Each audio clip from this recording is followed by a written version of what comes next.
So I decided to record a little video real quick showing kind of the audio and video quality of this webcam.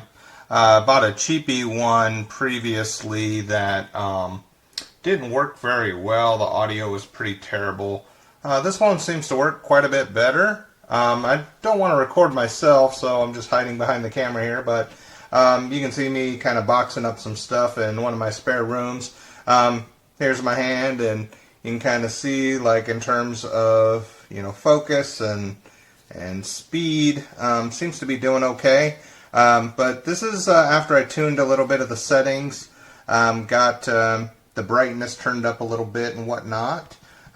So yeah, this is kind of what it looks like. Doesn't seem to be too bad for cheapy webcam. Hola, ¿cómo estáis? Simplemente este es un vídeo cortito en el que quiero mostraros un poquito cómo se ve todo a través de la cámara y que comprobéis también el audio.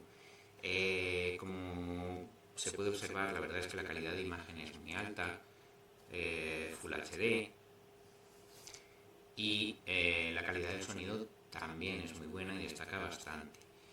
A nivel personal me ha gustado mucho. La captura de colores es muy realista, saca colores muy bien definidos y muy bonitos, igual que la imagen, que tiene una definición